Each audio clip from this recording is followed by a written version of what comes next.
Hello, people. Hello, people. Hello, people. He's getting his bell. We forgot to get it. We're getting it now, and he's gonna ring it. I'm glad to see you here with us, Fleeta. You're the first one. You're the early bird. The early bird is Fleeta tonight. And Lisa Renee, you okay? Bump my knee. Well, we're starting off with a bang. Whoa. Hey, Sissy and brother-in-law. Hello, Pat. Hey, KK. I'm glad you're here. Phyllis and John. Edward, I'm glad you're here. Brother Kessler, I was wondering about Esther today. Let us know something, Brother Kessler. Hey, Morgan, how are you? Dee Dee, I'm glad to see you on here. Right. And George, Joe. if he's available. And Joe Jr. And Joe, I think your sister's the first one here. Fleeta is your sister, I do believe. Mhm. And let's see, Linda Langdon. There's Linda. Hey, Okay. Linda. Hey, There you sweetheart. Hey, Jill. Hello, Apostle Norman. Good evening to you. And Melissa came in all the way from Hawaii. Wow, that's good. That's great. Yes, it is. That's super duper. It is so good to have you guys with us tonight. And in case someone comes in and they're new and they don't know who we are, I am Toni Sawyer, and you are who? Who are you? This is my reluctant husband who doesn't want to tell who he is. Who are you? It's company secret. I'm Junior. Well, if you can't tell from our saying it, it's on the screen. We're Clifton and Toni Sawyer, and this is Cornerstone Life Sitters Tuesday live class, and we're so glad to have you guys here. Did I say hello to John? Hello, John Greason. I called his name while you were talking. John Jr. Yeah. So good to have you guys with us. And it's been a beautiful day here in the North Carolinas. I don't know about anywhere else, but it's been wonderful. And it's going to stay like that for a couple of days, I hear. So I enjoyed it. I enjoyed it tremendously. You want to ring your bell? Okay, you ready? There's Pearl and Vincent. Glad you guys are here. And don't hit it too hard, okay? Don't hit it too hard. I get it. Did I get it? No. Come Did I get on. it? Come on.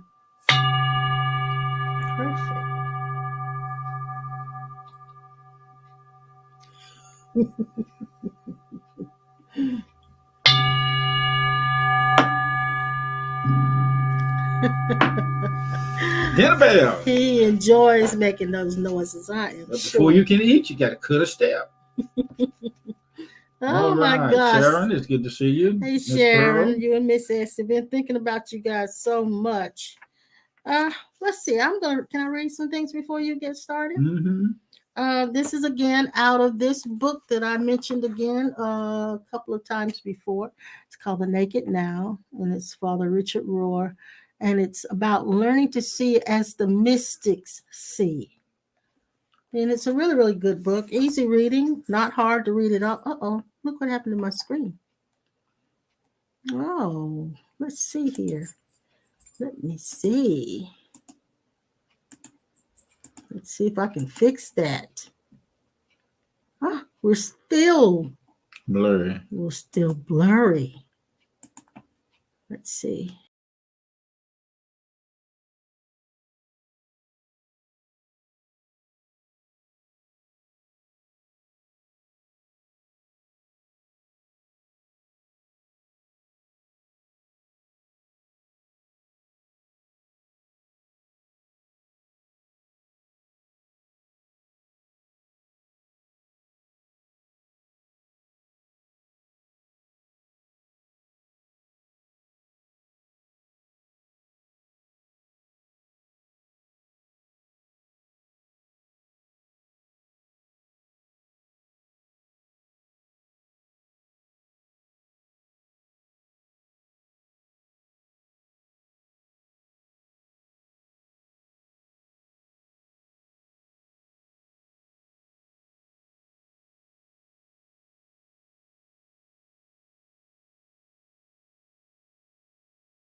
Not sure what happened there. I know something went wrong. Can you hear us? Make sure I know you're hearing. Yeah, I know it went out. We don't know what happened. It just went out. But we're back. And let us know if you can see us and hear us clearly. Okay? And thank you guys for trying to inform us. Okay, now. Well, we're back, Brother John. We're back. We made it back. And for whatever reason, when I put this book up there, it just went dismissing. Anyway, this is out of that book again, The Naked Now by Father Richard Rohr. And I'm not going to read the whole thing, just a couple of things. This is a chapter where he's talking about Martha becoming Mary. And if you guys know the Bible, that's the story of when Jesus went to Mary and Martha's house. And Mary chose to sit at Jesus' feet and learn and hear and soak up whatever Jesus was saying and sit in his presence, while Martha was busy in the kitchen, and she was busy doing hospitable things to serve him and all of those things. But she was frustrated while doing it and was resentful of her sister who didn't choose to help her. And Jesus told her that Mary chose that one thing that was needful. So this chapter is about Martha becoming Mary, choosing to sit in the presence, choosing to do that one thing needful. And he says this, he says, once your presence is right, you grow from everything, even the problems. I just sitting here thinking that too. Wow. Isn't that something? And if your presence is wrong, you will not even recognize the real presence when it shows itself every day. Mm-hmm. Then he says, eternity is going on all the time. If you have it now, you will have it then. It's a perfect continuity between time and eternity. So whatever we are right now as the Eternals, there's a movie about the Eternals, but Apostle Norma saw that. Whatever we are now is what we shall be when we exit the body and into our next other life. Mm-hmm. And then remember, some of us have what we call sudden enlightenments. Mm-hmm. Mm-hmm. And sudden burst of energy. Yes, yes. And he says what happens when that takes place is the program changed. Updating. Yeah. So when your program changes, you will speak of your conversion as a momentary event or something that happens in an instant. And you will refer more, not so much to what you see, but as to how you see it. Mm-hmm. How you see. Mm-hmm. And he said, but the gradual conversion is true and full conversion, head, heart, and gut. Mm-hmm. And it doesn't really happen until the new program, is hardwired in and becomes permanent and the natural trait rather than a one-time emotion. Here's a good one. Become completely clear and completely convinced that you are the where God is. All right. Okay, let's say it again. If you can hear what I just said, give us thumbs up on it now. Type it in. Say it again. You can't say it again. Yeah. We must become, and we are, completely, fully cleared. Mm-hmm. No questions. If it does come up, you have no problem with watching something or hearing something that's trying to tell you different. Yes, yes. But you must be completely clean, clear, and straight down the middle of the road, convinced that you are the where God is. Yes, yes. And we can go on through some others, but that's one main one. Yeah. You'll never, when you cleared the landing strip and you have landed And even if you're in this world or any other world, you must be completely clear about being where God is. Now, I can stay there for all night and say it exactly, because that where God is,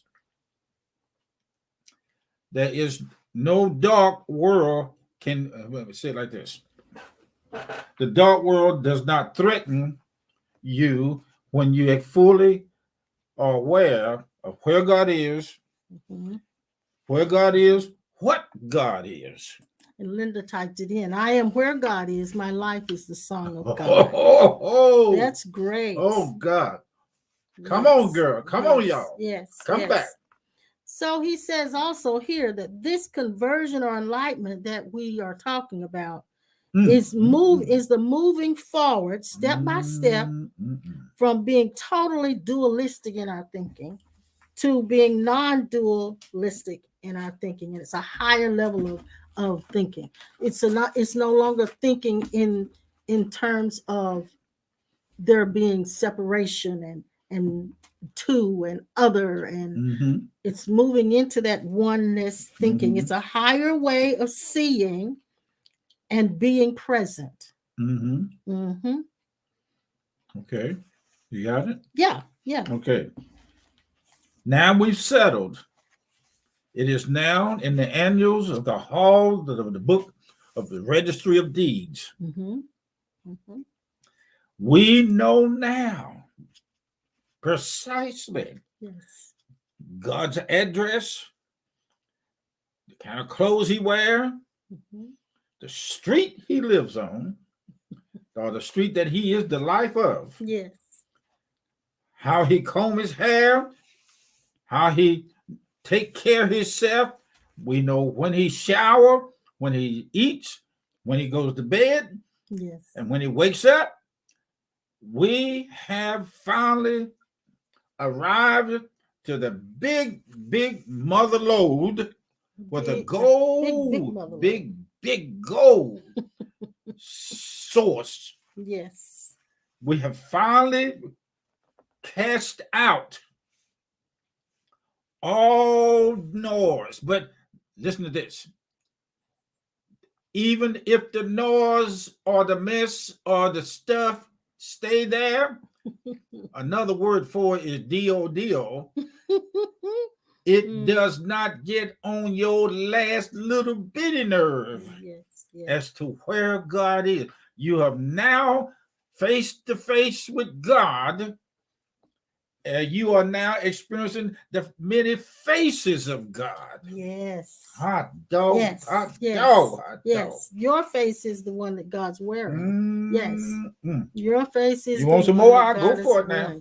Well, let me read this. Right, go ahead. Let me read this. He says, we want to invite you to try on a new pair of glasses and to keep your lens clean. And then he says this: too many clergy study religion and scripture before they critique their own lens and process. They see without examining their way of seeing. Okay, and that's happening to a whole bunch of us, not just clergy. He's just, focused on that particular targeting of people, but it's any of us who have embarked upon the spiritual journey, whether it be through Christianity, Buddhism, or whatever, the Course in Miracles or whatever. How we see things is crucial. And then he says this: good religion, however, is always about seeing rightly. The lamp of the body is the eye. If your eye is sound, your whole body will be filled with light. That's in Matthew 6:22. He said, how you see is what you see. You have now come to realize that your identity, the real you, is the cleansing agent. Yes. No more trying to be holy. You got too many holes already. No more trying to clean up. No more trying to polish. No more trying to fit in. Glory be to God. No more trying to convince God of anything. No more trying to call God on the spot. No longer will you ever try to make God look like he is of no effect in your life. Yes. You have now come to the place to accept the realness of I amness, where he is, who he is, and what he is, when he is, and seeing him walking everywhere he is. Wow. And the knowledge that we have and we are does not come through the mind nor the behind. No, you didn't. No, now stop that. It comes, it doesn't come. The knowledge of knowing God does not come from anywhere. It does not, you don't have to wait for it to arrive. You didn't see, you don't realize, and I know you guys, I say this before, that you don't have to make appointments anymore. Yes. These appointments that we made, like, I'm going to seek the Lord until. What kind of appointment do you need when everything you're looking for is where you're looking from? Exactly. Now, can I jump in? Go back. All right, now you're doing good. You're doing good. I feel yes. You're about to pop, I think. Here he says he's talking about how Martha becomes Mary, going from willfulness to willingness. Okay. He said there's only one catch, but it's a big one. You cannot just try on this pair of glasses as if it were at lens crafters. Without exception, all of the wisdom would insist that this wisdom is given and not taken, waited for and not demanded, having much more to do with long-term willingness than mere willfulness. This is the undergoing, and in the course I think it calls it the undoing. And it's the ego. Let me read this part. How you see is what you see. To see rightly is to be able to be fully present without fear, without bias, and without judgment. But that's hard work for the ego. And the ego is the one who feels like it's got to do it. Yeah. The ego thinks it has to do it. So it's always saying, how? How do I do it? How do I do it? And freaking out because it doesn't know how to do it. So Judy said, no more trying. Thank you.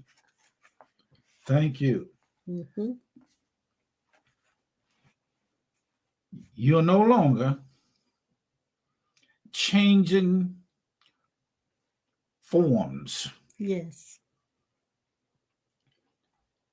If anything is changed around you, you observe it for what it is, but you don't let it disturb the absolute awareness. Because you are now the awareness of where God is 24/7. Yes. You are who he is. And listen to this. You finally come to the place where you settle the issue that you are the moving, the geographical location. Yes. The steps of God, the heights of God, the breadth of God, the back of God, the left side of God, the right side of God, the front side of God, the top, looking at itself, giving itself the answer and the question from the same source. You do this because you done found out that in order to have a perfect knowing without the mind, to have a perfect knowing, you are now walking in the God asks himself question answer awareness. Yes. Now, everything you are saying is directly speaking to our hearts. Yes. And pulling us and inviting us to leave the egoic mind that says, I've got to put forth effort, and come into the awareness of who we are as that pure awareness that already is everything that the egoic mind wants to accomplish. Say it. Now, can I read this? Can I read this? Go ahead. In the West, some of us idealize willfulness. And when he said that, I thought about the movie that came out a few years ago called The War Room. You remember that movie? Yeah. And it shows this young lady. It's a Christian-based movie, but it shows this young lady going into her, making her a room called a war room, where she goes in and she begins to do battle for her family, her husband, her children, because her marriage was on the rocks. And so she was taking authority over Satan and the devil and all of this. So that was willfulness, putting forth a lot of willpower, trying to change what was happening. But then he says this: we are trained to be strong against strength, but we are usually weak and afraid in dealing with weakness. The need for willingness is counterintuitive for almost all Western people, especially the strong and the educated, who think that spiritual things can be achieved by intellect and willpower. In fact, it will demand a severe detachment from what you think is your intellect. Your spiritual journey, your purest self will demand a detachment from what you think is your intellect, and you cannot get there by trying harder. Okay. You are now. He says this is what Jesus called the narrow path. Yes. Because the few there be that finds this freedom. But the key is they found it. Yes. Okay, here it is. Here's the turnaround. They were looking for what? A path. And they found what? God is the path. Yes. You also are the lookings of God. Yes. You wouldn't be looking if the looker wasn't seeing. And you're seeing because you the looker lookee. And you look just like the looker looking for itself, find itself, and then finally turn around and look again. Okay. So you just look all if you want to. Okay. But you're going to come up finding God right where he is. Yes. Someone, yes. he's not someone in another place, another time, but he's right there. Right where you are. That's called the dareness of God. Yes. Now listen to this. Okay. And then we need to address what Lisa has asked. Okay. This is what he said. This is a difficult lesson for most people. Thank you. That's why Jesus called it the narrow path. Thank you. Then he said, all great spirituality is somehow about letting go. Thank you. Not holding on, but letting go. Thank you. And then he says, there are two paths that break down our dualistic thinking and our inability to let go. That is the path of great love and the path of great suffering. The paradox is that wisdom and full presence is always given as a gift. And you only know the gift after having passed through the belly of the whale. That's good. Watch this. That's good. Being the seer,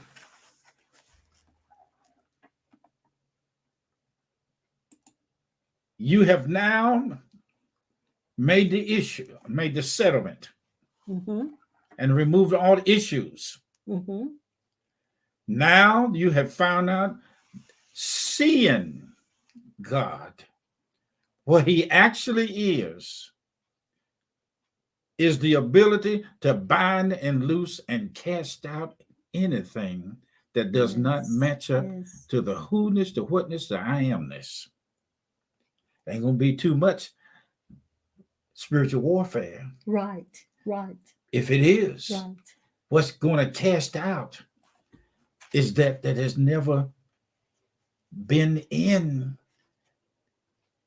losing or trying to establish a territory over a certain place, people, or thing.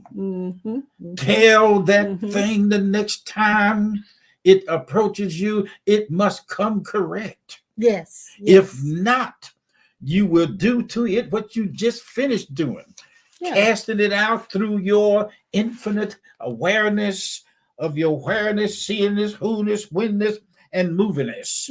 Stand still and tell that thing, this is the last time you're going to ruffle my feathers and make me feel like I am lost, even though I am.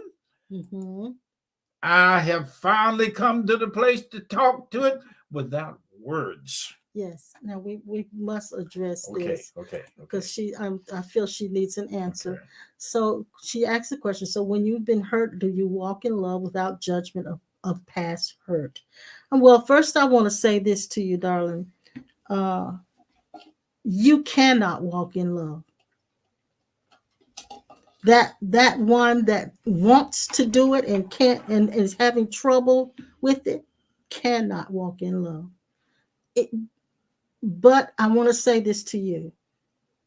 The one that you truly are, that you truly are, is already walking in love. Because it is. Because it is. Because you are. The judgments are coming from all of the things that your mind has held on to and attached to because of the emotional juice that it's getting from holding it over their heads. Here's the key. Nothing wrong with being hurt. Exactly. Admit that you hurt. Hurt can be defined by different people. Excuse me. Yes, different ways by different beings. Yes. Your definition of hurt versus somebody else's definition may be totally different. What hurts you may be different from what would hurt me, or vice versa. So if you want to live to be 143. Well, let me say this. Like Jimmy the Cricket said. Okay, now. Go ahead. I said this years ago. Some of you guys who were in ministry school with me, you heard me say this. If you injured your shoulder, you did actually one time. Mm-hmm. If you injured your shoulder, and I did not know that, and I came in and I slapped you on your shoulder, you would probably scream out, "Ow!" Might even try to hit me because I hurt you. Mm-hmm. I didn't know that was a sore spot. So the other person did not know that was a sore spot, or they might have known it was a sore spot. But the reason it hurt is because it was already a sore spot. The potential for pain has been developed in us or in it called the pain body. Yes, it has. Yes. It is part of the black box. Yes. It has a pain body. It has a feeling body, a victory body that says I'm victorious because I feel good, or I'm a victim. I'm a victim because I've been hurt, done wrong. Listen, get out of your own way by understanding that you are normal, and we carry these scars. And I'm telling you, oh my gosh, that days will get longer and nights will get darker.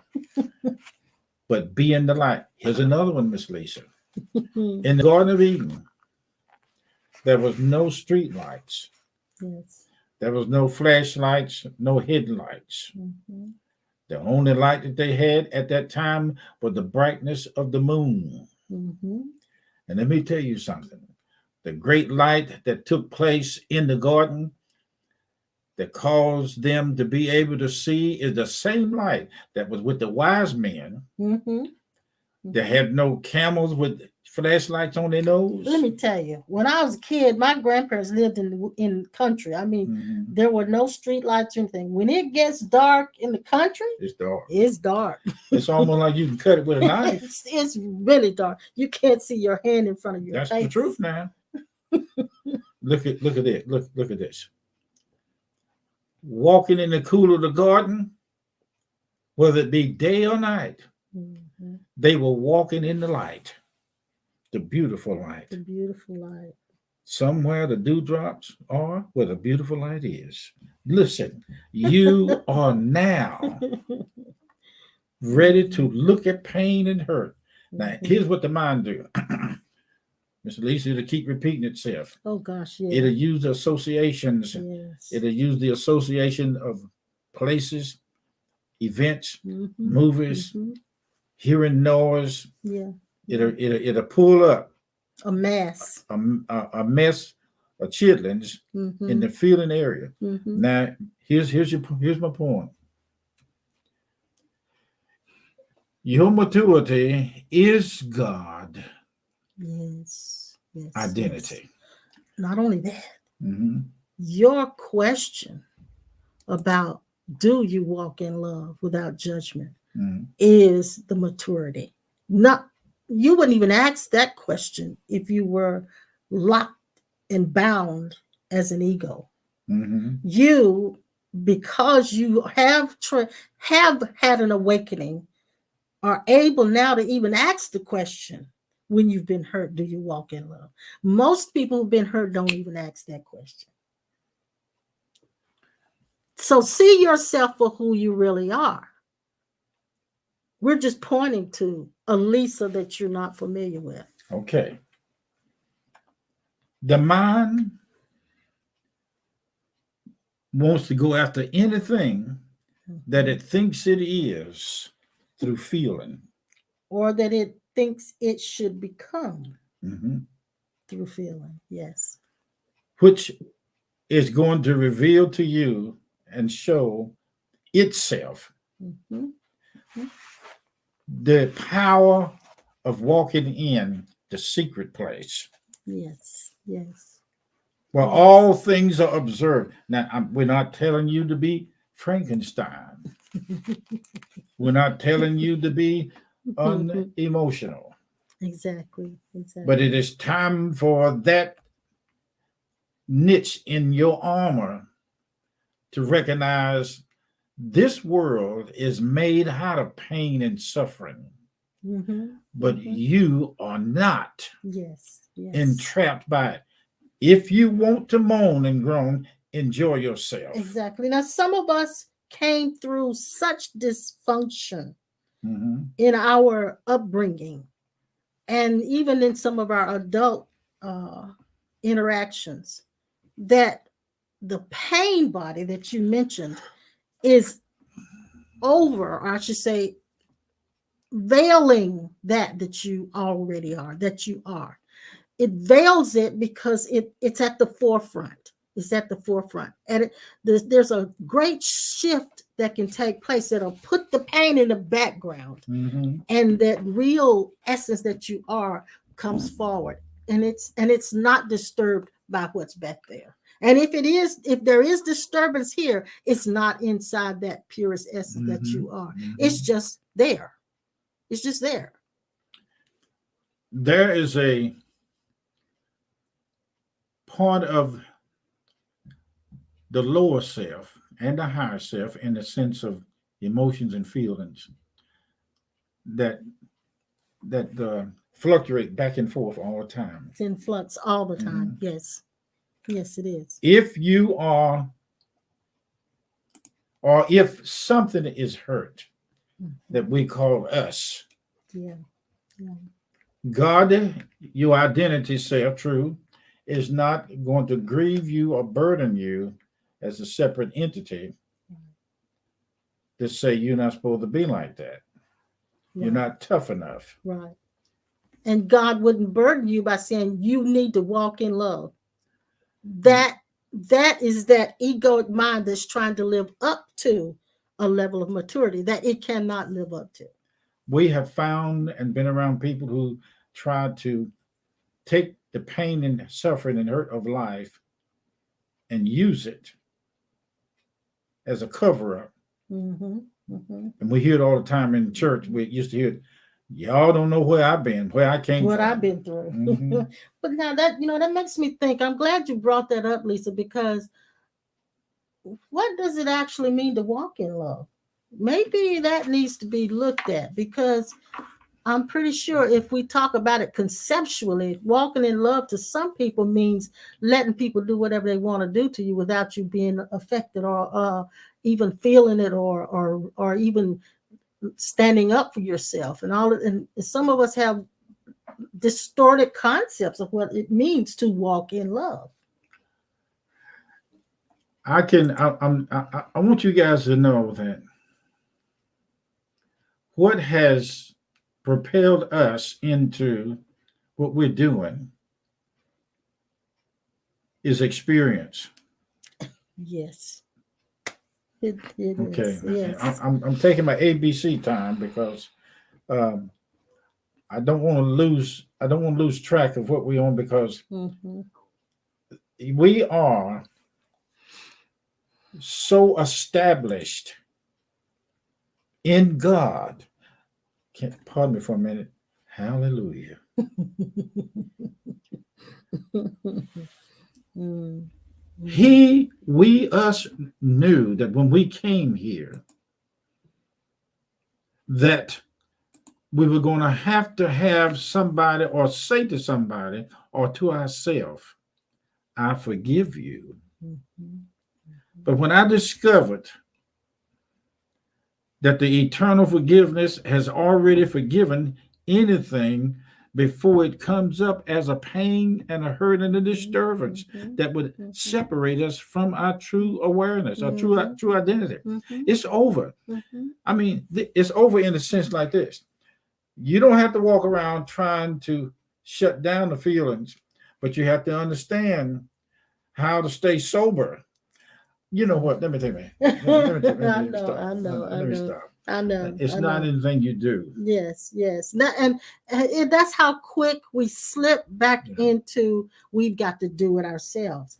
And that's what we're pointing you away from, trying to do it all yourself.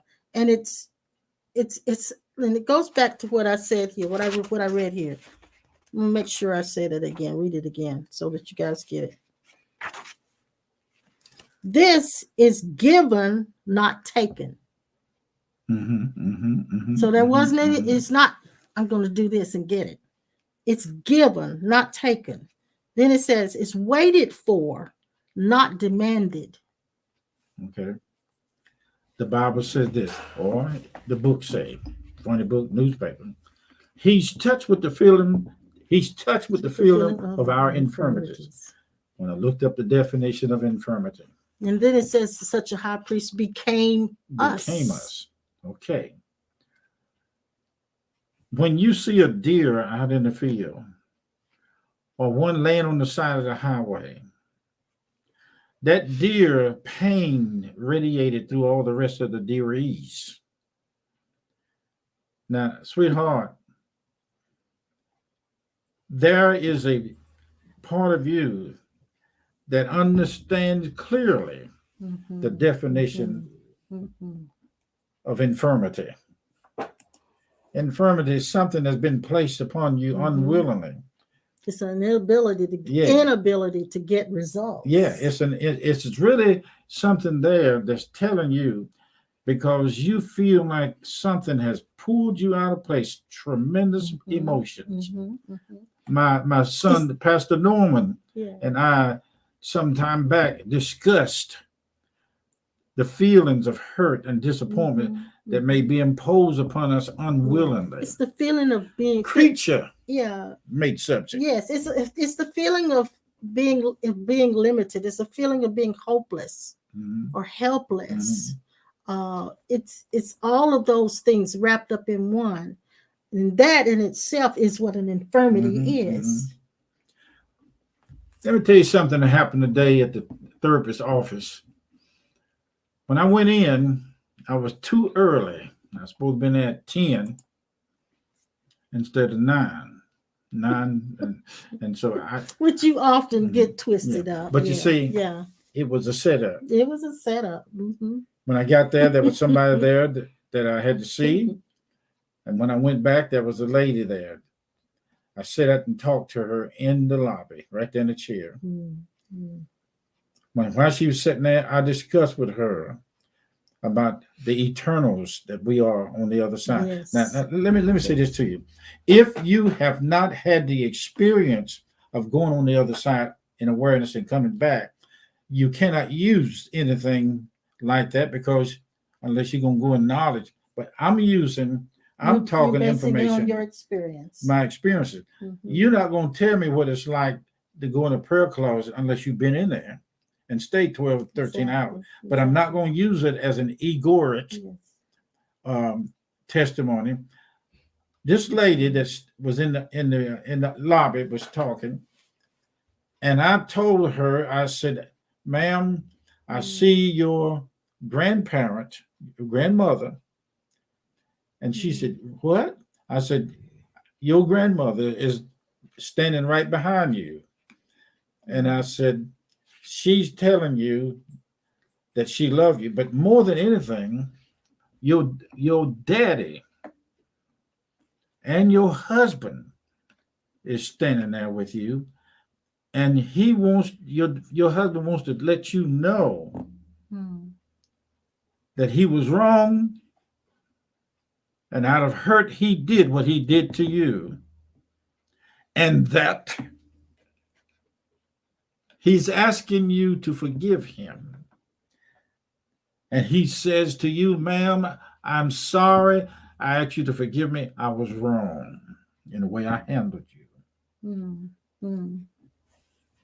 She got closer she was touched. That place inside of her, Miss Lisa, that was hurt, was healed by knowing from the other side that somebody is asking her that hurt her when he was on this physical side.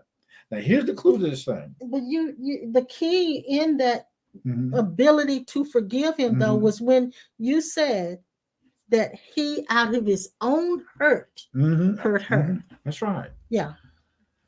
She stood there, and I didn't know that the receptionist was sitting there, and she had stopped working and was listening to us. And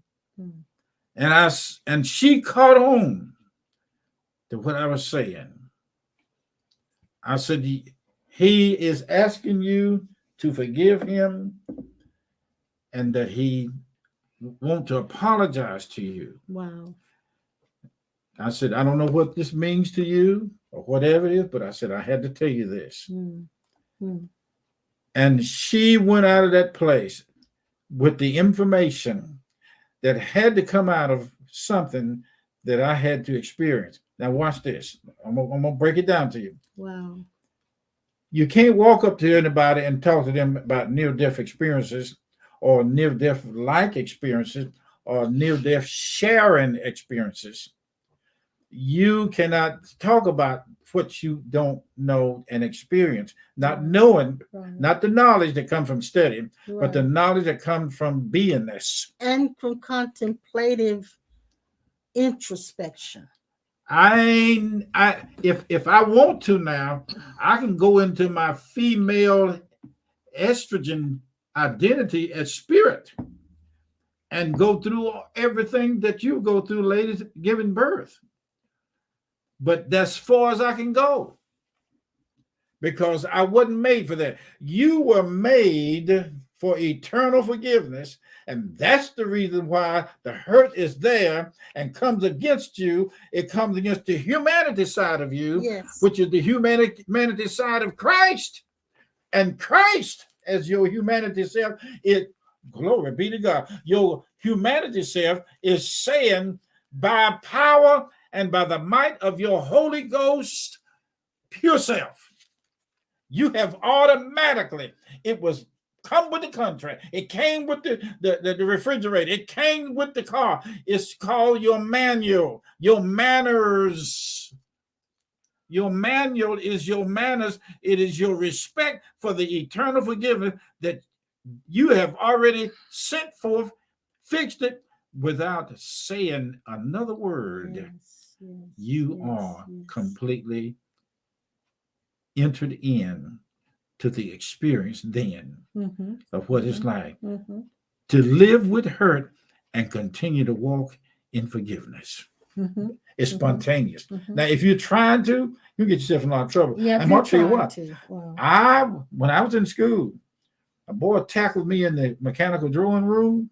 And when he was down, he's a football star. When he tackled me, I was walking up to him to ask him what in the world happened, what we do. He tackled me right there in the classroom. And when he did, I just laid there and just made love to him in my pocket. Oh, I went down in my pocket and pulled my knife out while he was hugging me on the floor. I was going to cut him from rooter to tutor. I'm glad that person's gone. And when I pulled the knife out and got up, I said, I told you, boy, if you did that again, I will cut your head off and roll it down the hall. By that time, when I raised the knife up with the blade out, Mr. Mark grabbed my arm and took the knife away from me.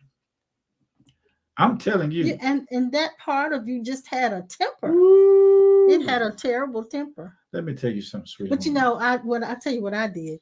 Well, I was always small in stature. I was smaller than everybody else when I was in school. So what I did is I made a friend with the biggest girl in the school. Her name was Fletcher. And she was taller and bigger than anybody else in the whole school. And Fletcher was manly. She was rough and tough. She was broad and nobody messed with Fletcher. And so Fletcher guarded me. She guarded me like she was my angel. And so nobody, if they ever had a problem with me, they never did anything because they knew they'd have to go through Fletcher. But I found out in that incident later on in the life, in us being in school, one of the guys put a make out on me to get me. Now, while we're going through all of those, forgiveness. Yes, sir. Stay with me, baby. Stay with me. I'm with you. And so what happened was they were supposed to put me out of school, but they didn't. Yeah. I didn't graduate in 12th grade because of it. But I'm going to say this to you. One day I went to the barber shop. I'm sitting there waiting for my turn to get in the chair. Yeah. And that same guy come in the barber shop. And one of the first things I did was what I did with him in the classroom. I wanted to find out what did I do to him to make him tackle me. And I found out that he was following somebody else's instruction and about to get his head cut off. I called him. I said, Smith. I said, can I talk to you for a minute outside? He said, yeah.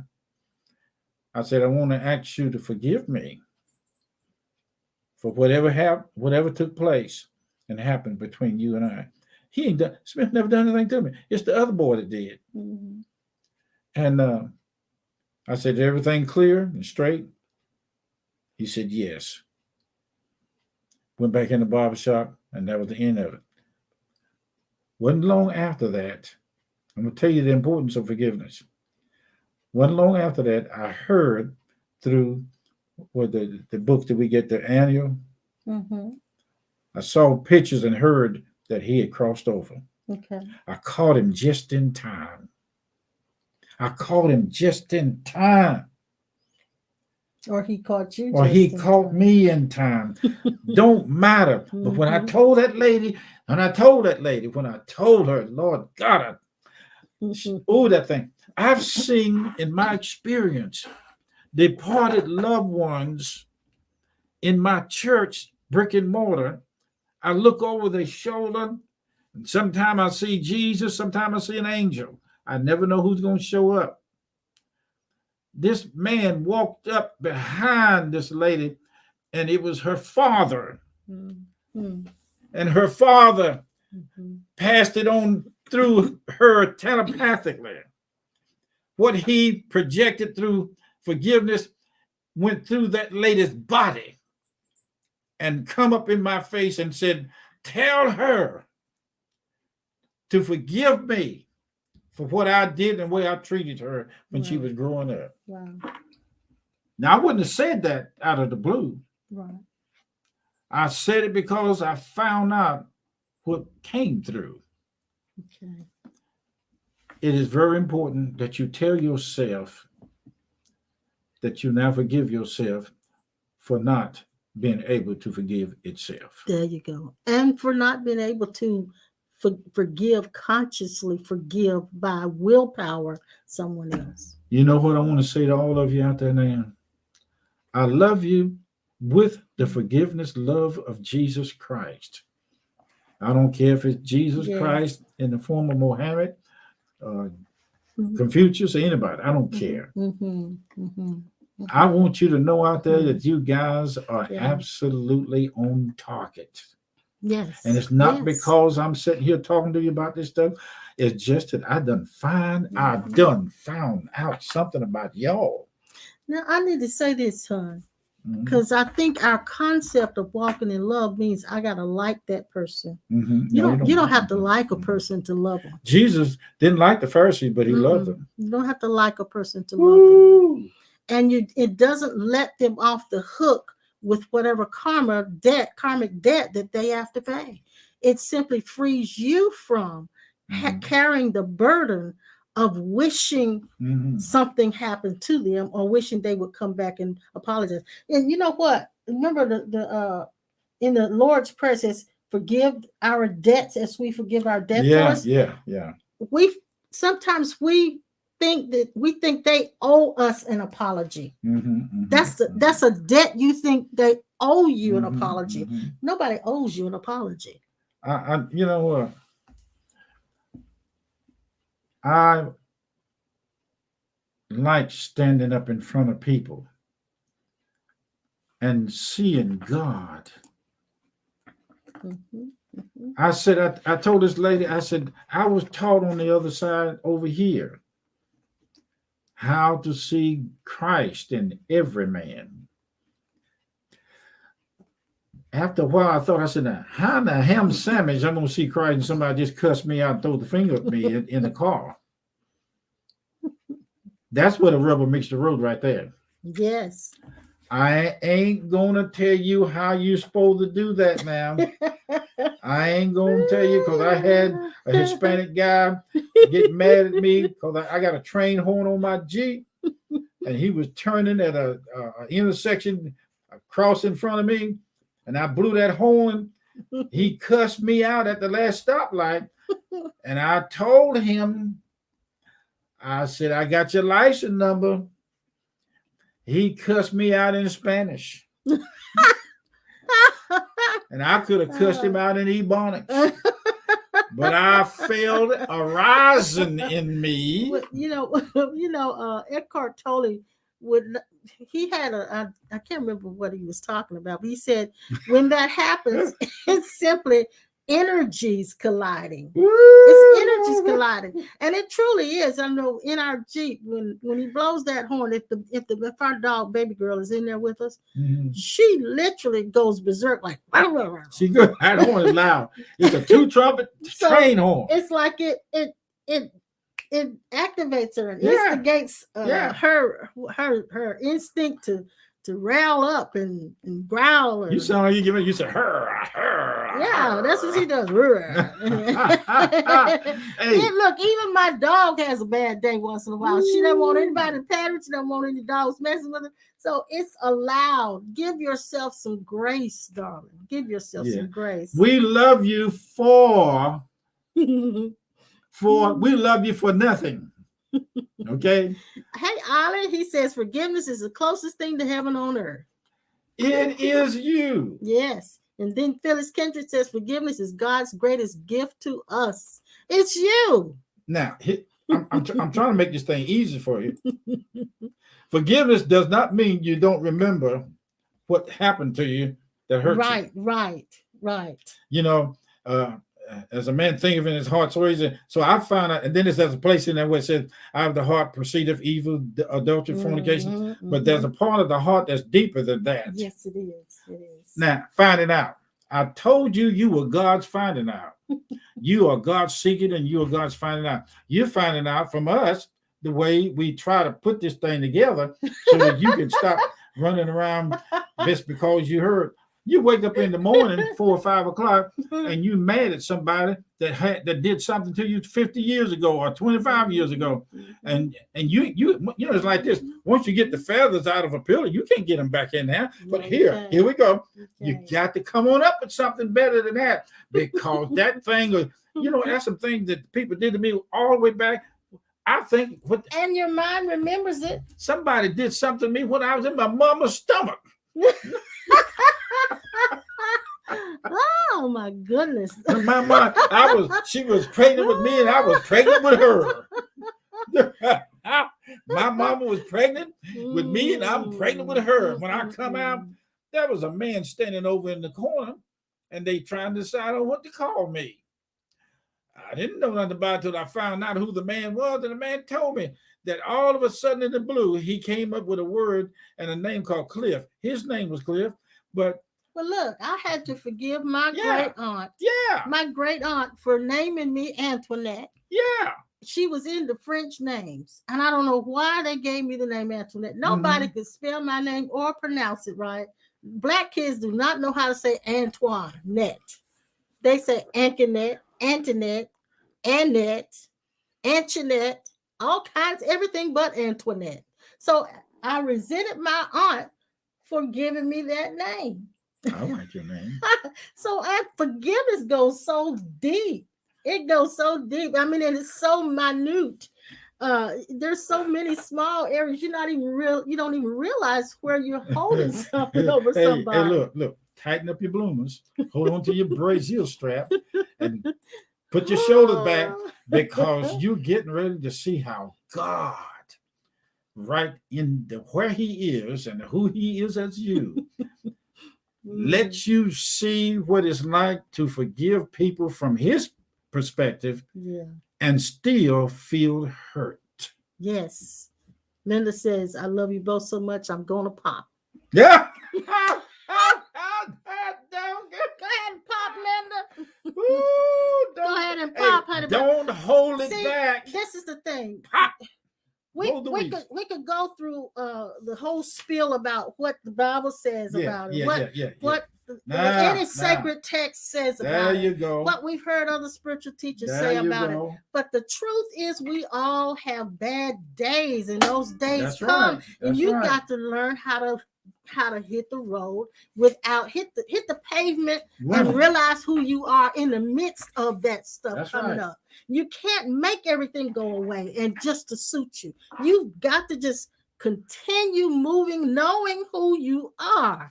Somebody said, and as you do that, you will eventually, all of that stuff eventually dissipates and goes away. But the more you focus on it, the bigger it gets. In the book, it said, whosoever looketh on a woman to lust after her hath committed adultery with her already in his heart.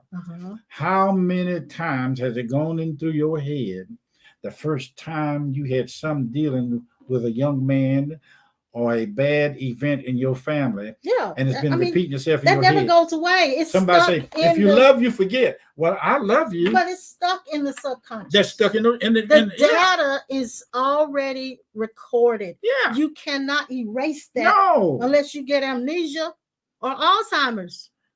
Oh, God. It's going to be there. Now, we got some comments. Yeah, go ahead. Okay. She said, Lisa said, I didn't realize how deep it was until my son said, can he come home?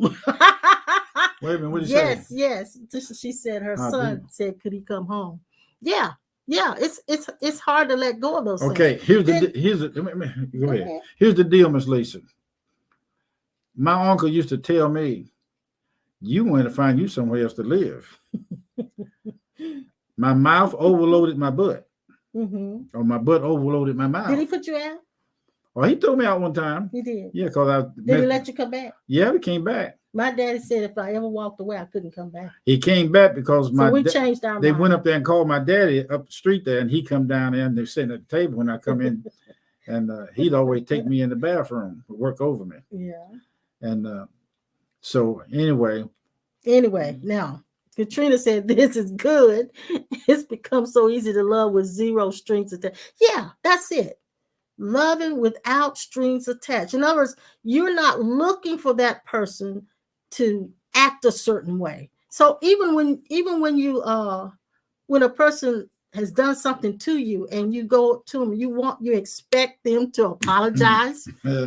You can't have a relationship with them or walk away from the relationship with them if they don't apologize. I mean, we have all these expectations of one another, of even a friend. You expect a friend to act a certain way. Mhm. If they don't act that way, you get offended about that. So we've got all these expectations and rules of relationships. Those rules of relationships is what causes us to have so many sufferings, so much psychological suffering. You know, this thing that you've been hurt with may linger for some time. It usually does. It can become kindling on the fires of God to burn up every bit of it. You know, but I realize this, hon. The times that I've been hurt, and I haven't had near the hurt that some of you guys have had, but the times that I've been hurt, the focus has always been, my focus in the mind and the egoic self has been on the other person, that they need to change. But every time I surrendered and trusted and let go and allowed God to do something inside of me, the inner work, the focus came right back to something needs to be fixed here. Yeah. And that goes back to the sore shoulder illustration I gave. If that hurt, if something hurt you, it's because it was already something there that was very, very sensitive. Now, I'm not talking about physical harm. I know when you physically harmed, that's different. But if it's something they did to you psychologically, emotionally, mentally, it's because there was something sensitive there already. I saw a young man right quick in the vision of the Lord ministering to him on the floor of the church. The Lord showed me a vision where he was in the woodyard with his daddy, and his daddy took an axe and tried to kill him. I remember that. I saw it in the spirit world, and the reaction that he was having was still there. And I told him that I saw his daddy in the incident there, and his daddy was sorry and apologized and all that, and that healed him. Yes. That's the reason why it's very important that you go all the way into waking up to your true identity, all the way, so that you can see what it means to not suddenly lay hands on somebody or take your time when you're talking to somebody, because God may reveal to you in that area something in you that's going to help get them free. Exactly. Because of the hurt that you went through. Yes. Thank you so much. Most of you out there been hurt by girlfriend, boyfriend, dating, men and women. It's always, most of the time, it's relationships. Most of the Somebody time. told me I cussed somebody out one time and told them to kiss my until I got tired of them kissing. Sometimes you get like that. Thank you so much for cutting up with us and having fun. This has been a serious, fun-ful experience. I can tell anybody now that I've had the experience of talking to some of the greatest, most amazing, wonderful, elected friends and loved ones on the computer. And look, your forgiveness will end up being perpetual. It won't be, I'm going to forgive you right now and I'm not going to ever think about it again, because sometimes that person, you're with them day in and day out and they keep that same behavior. So your forgiveness has to be a perpetual, always forgiving, not a one-time forget it and I'm done. I told that lady today, I said, I look at your heart, it's burning with the flames of God. And I said, you are a tender, empathic person. And I said, you've been hurt by this man. But I said, he's asking you to forgive him. That healed her heart. Keep going out there. Don't throw the towel in yet. Hey, Vincent. The rapture hadn't taken place. And if it do, if it don't, I'm going to still walk in my true identity, which is you. You are my true identity. And I thank you for it. Hey, Christine. Hi, sweetie. I'm glad our time is up, boo-boo.